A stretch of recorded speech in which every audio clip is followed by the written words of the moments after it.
Welcome to the Vine Resources Podcast Show with your host, David Lawrence. Welcome to another edition of the Vine Resources Podcast Show. Today, we've got our special guest, Vincent Fletcher. Vincent is the CEO at CartonCloud in Australia. Vincent, thanks so much for joining us. Yeah, thanks very much for having me on.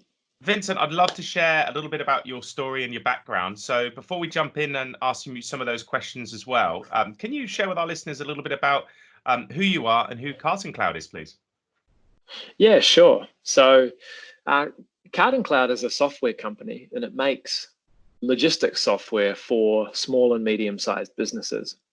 So I guess probably the easiest way for me to explain why we do this is back in 2012, myself and a friend of mine from high school, we actually purchased a refrigerated logistics business in Sydney. And when we got in there and took it over, we found that basically everything they were doing was still completely manual at the time. They were just using paperwork and all this kind of stuff running off Excel spreadsheets. And when we had a look around, we sort of saw that at the time, you couldn't just buy, software, cloud-based software for little logistics companies. It didn't exist. And so saw a bit of a niche in the market there and built something for ourselves. And then subsequently just became a software platform. And we sold that transport business on back in 2015. Fantastic. And now obviously I think you have about over 21 people within the company. Is that right? Yeah, I think there's somewhere between 20 and 25. I'm not sure of the exact number off the top of my head. And look, another interesting fact. I know you're based up in beautiful Burleigh Heads up in Queensland, rather than Sydney. What was the reason behind that for yourself? Well, our transport company was based in a suburb called Moorebank in Sydney, and anybody who knows Sydney very well would know that Moorebank's not exactly the most desirable place to live, but it's a big place for logistics. And when I sort of no longer needed to be based there for that transport company, I just sort of had a look around, really. I looked at Melbourne, looked at Adelaide, looked at, Brisbane, and looked at moving other places in Sydney, and ended up looking at the Gold Coast as well and realized that, it had an airport that serviced sort of the entire rest of the country super frequently. It also had international flights to, New Zealand and Singapore and a number of other countries direct, and houses were cheap and you could live on the beach. And so I sort of thought, well, this is, too good to be true. I sort of didn't even have enough money for a deposit for a house in Sydney, but I could actually afford a deposit on a house in the Gold Coast. So packed everything into a truck and moved up here. Well, it's a great story, and I'm sure you appreciate those early morning sunrises every day rather than a bleak winter. So that's always nice as well. You've got, the software that you have as well is absolutely beautiful. It looks beautiful. It's really, really nice UI across multiple platforms. What's been the biggest challenge to develop your own software and systems within the company? I think the biggest challenge early on when we were first building it, and actually this would continue to be the biggest challenge now, it would be choosing what to build. So you've always got like millions of ideas around things, and all of them are valuable. All of them are super important features that somebody needs and somebody's screaming for. And having to pick and choose between those, it's kind of like, I don't have kids, but I imagine it's similar to picking and choosing between your children. You want all of these things and you just can't have them all. And trying to, I guess, identify which ones of these are really going to push the company forward in the biggest way, and sticking with those and being able to say no to the people requesting all the other stuff. That's super hard. And I think it gets almost harder and harder as you get bigger, because the pressure to build some of these other things and distract you to some extent becomes larger. What, Vincent, and just to give to our listeners and anyone who's perhaps never heard of your service, but perhaps is in the logistics business and looking for technology to help them, what would a typical customer look like for you who perhaps would come on board with you for the first time? What would they be doing at the moment, and how have you solved their challenges? A typical customer for us is a business that does like warehousing and transport on behalf of other companies. So they store product It could be refrigerated, it could be dry, and then each day they would receive orders from their customers, and they would pick them and pack them, and then either send them out on their trucks or send them out on somebody else's trucks. And what we found, and what we still find, is that there's actually a lot of really small businesses in this space who do this kind of work. A lot of them were started by, a truck driver who began by just doing a delivery somewhere or doing a set of deliveries, and now he's got a staff of like 25. He's running a warehouse, it's got 4,000 pallets in it. And in most cases, some of those businesses have continued to operate just off basically spreadsheets. Their drivers are still out getting everything signed off on a piece of paper. And so, we basically just come in and help get all that stuff, completely automated and digitized, and make them automate their rates and do all that sort of stuff, all the way from when a warehouse order first comes in, all the way to when they do the delivery and get the signature on the phones. Now, we're obviously recording this during quite unprecedented times around COVID-19 around the world. I know things are slightly different in Australia, but have you seen a change in that happening for delivery orders within your business? Yeah, so we've got a lot of clients who are in refrigerated food and also in liquor distribution. And so thankfully, a lot of our clients are considered essential services, which means that, that they're not having to shut down as the country goes into lockdown. However, because so many of the small businesses are shutting, like the little restaurants and cafes and delis and all of this kind of thing, what we're seeing is that the volumes going into the large businesses, like the supermarkets and this sort of stuff, the volume of freight that those guys are handling is going up massively. Whereas overall, the number of, say, deliveries that are being performed is much lower. So in most cases, the freight companies seem to be doing semi-similar volumes, but the way in which they're delivering has changed massively. They'll take a whole truckload of stuff to a supermarket now or a liquor store rather than doing deliveries to, say, 30 different restaurants. Got it. All right. Thank you for that. So look, we're going to jump right into the questions, Vincent. And what does a typical day in the business look like for you as the leader?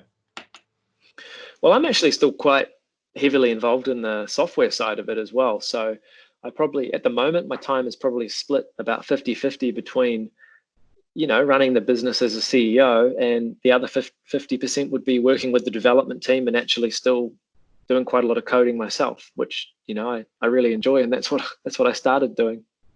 Fantastic. So very hands-on, and you'd love to get stuck into the day-to-day nitty-gritty with the team there. Is that right? Yeah, exactly. I think when you've got sort of a technical mindset, those are the challenges I think that you really enjoy, right? And with software and programming, it's very black and white. You can build something that does a certain thing and then it's finished and you can move on. When you're running a business, no job is ever completely done. It's like, you've just managed to make the staff member, re-engaged in something, but in 2 months you might have to have another conversation and try and fix that problem again. So it's quite good to have that balance between, I guess, that human side, which is, quite arbitrary, and the programming side. Are you still there? Sorry, my computer just actually went to sleep for a second. No, I'm still here listening. No. Okay, carefully. Fantastic. Thanks. Is there perhaps someone who's had an impact on you as well as a leader, and perhaps has influenced your particularly your business life, and how have they helped you?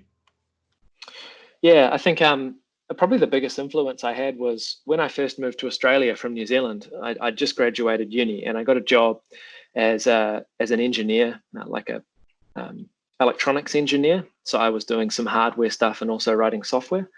And it was a small company, a company of only about 11 people.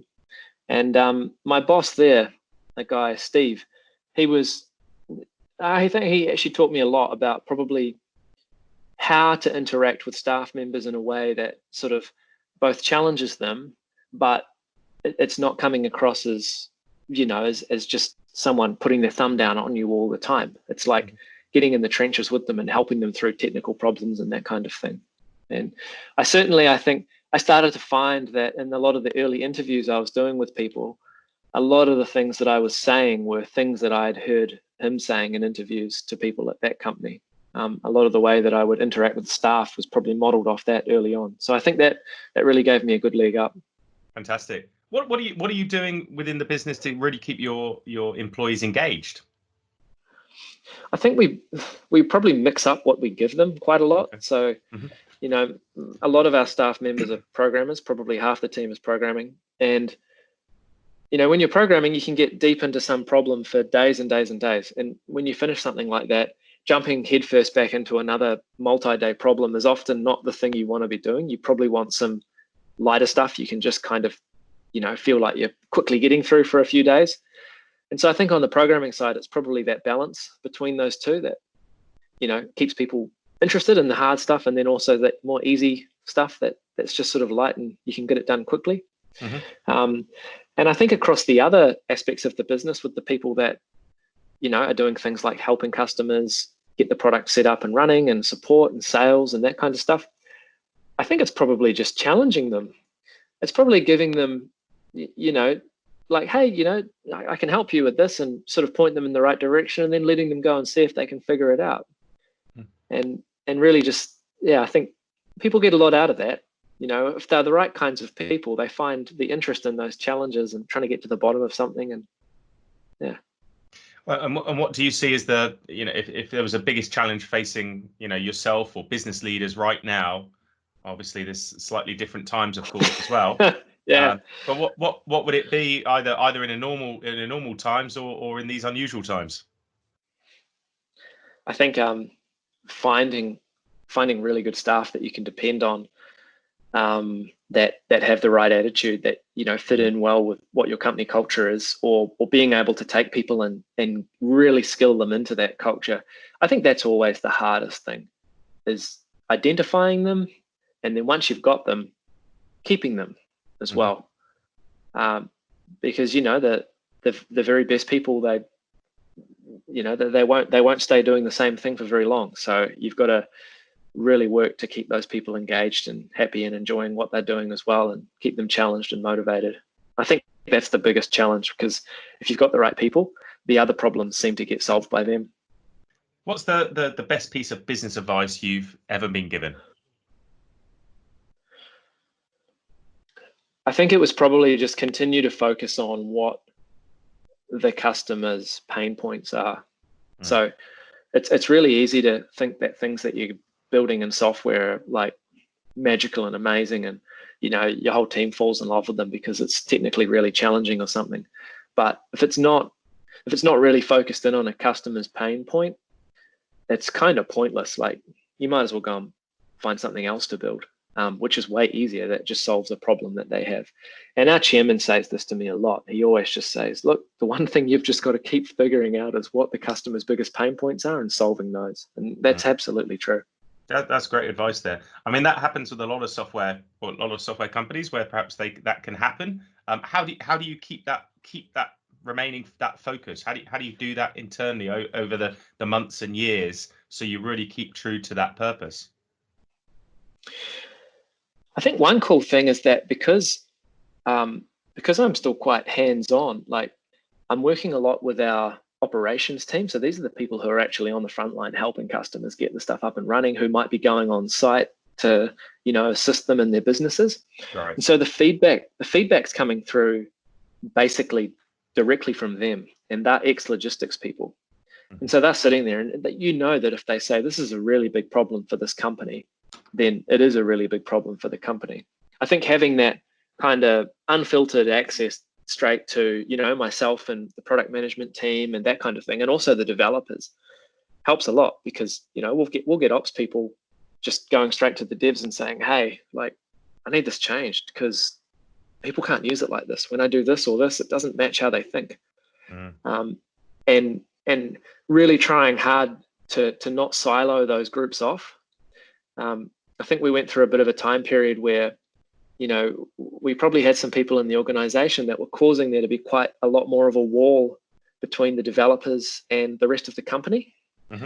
And I've heard that that's quite typical in organizations. And I think that's a real major problem, because if you've got these gatekeepers in the way who can't sort of just share information directly with the guys that are going to be building stuff, that's a big problem. You need that. You need to understand what it is that you're trying to do and what problems you're trying to solve from a customer or from somebody who understands it really, really well in order to build it right. So I think just trying to keep that level of communication going between those two parties is essential. What's really exciting you in your industry right now? I mean, there's heaps happening, right? Like at the moment, I mean, you've seen e-commerce. It's just basically, it was already growing at just crazy rates in comparison to anything else. But the last month has just made it grow exponentially because you can't go into shops anymore. And so I think just the face of logistics in general is changing a lot. What will be really interesting coming out of sort of COVID is how supply chains change. I mean, I think that, with the sort of the international closures, it's really highlighted, man, like a lockdown in China seriously affects everything in Australia and New Zealand. And it will be really interesting to see if that sort of eventuates into like almost a shortening of the supply chain, where there's more things that can be sourced locally as opposed to having to go to the other side of the world to get them, in order for something like this to not be such a big problem next time. Yeah, absolutely. Yeah, so I think it's really just the changes that are going to take place on the back of this, because I'm not saying I can predict what they will be, but it will be very interesting to see. What are you doing to help your employees, and again, particularly during these unsettling times for many, but what do you do to help them improve their well-being? Oh, well, I mean, everybody at the moment's working from home. So I think, like most other businesses, as soon as it looked like, hey, this thing's going to turn nasty, just sent every single person home.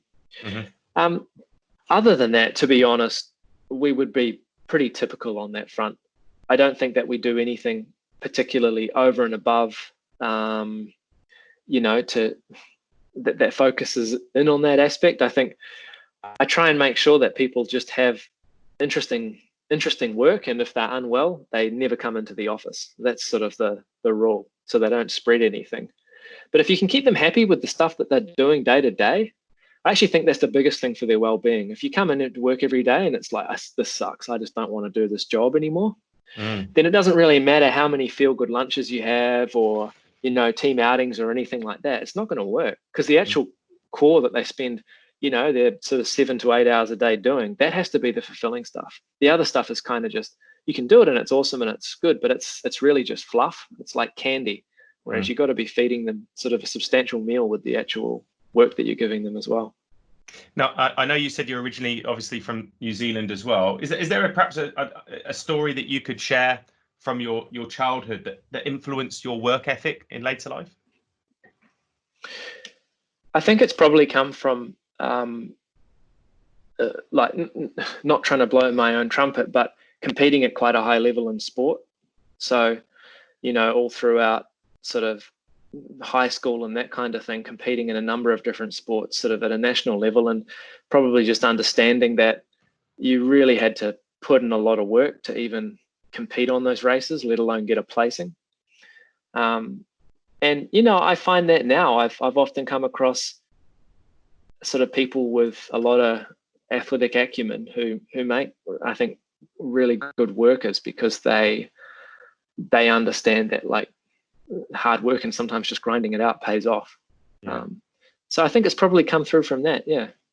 I know this is a difficult question to answer right now, but what do you think, and you touched on it a little bit, what do you think your industry is going to look like now in 3 to 5 years time, and how might that impact your business model and maybe business models of other companies in the industry?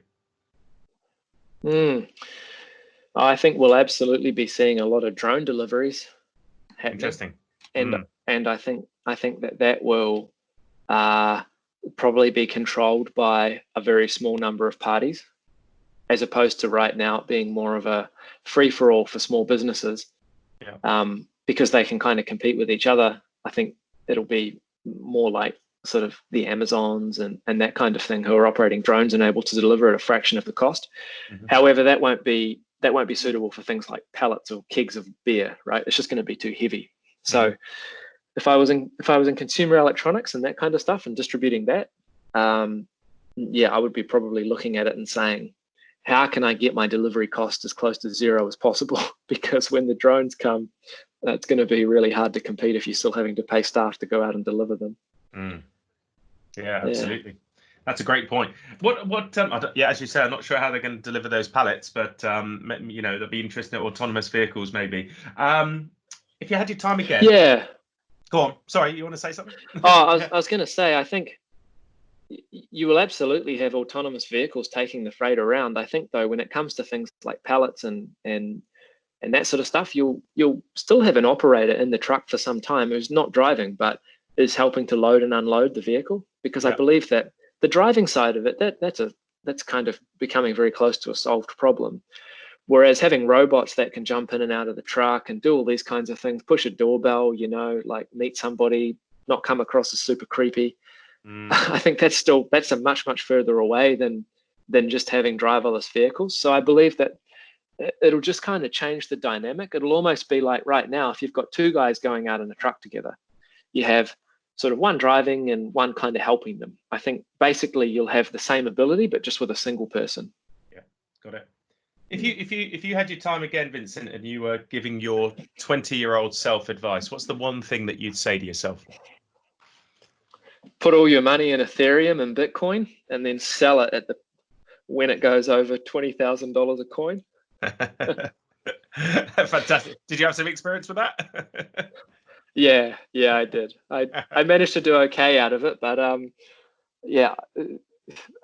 think anybody looking at that chart, when it happened, would go, "Holy crap! I wish I'd bought more of that." So that was a once in a lifetime opportunity, I think.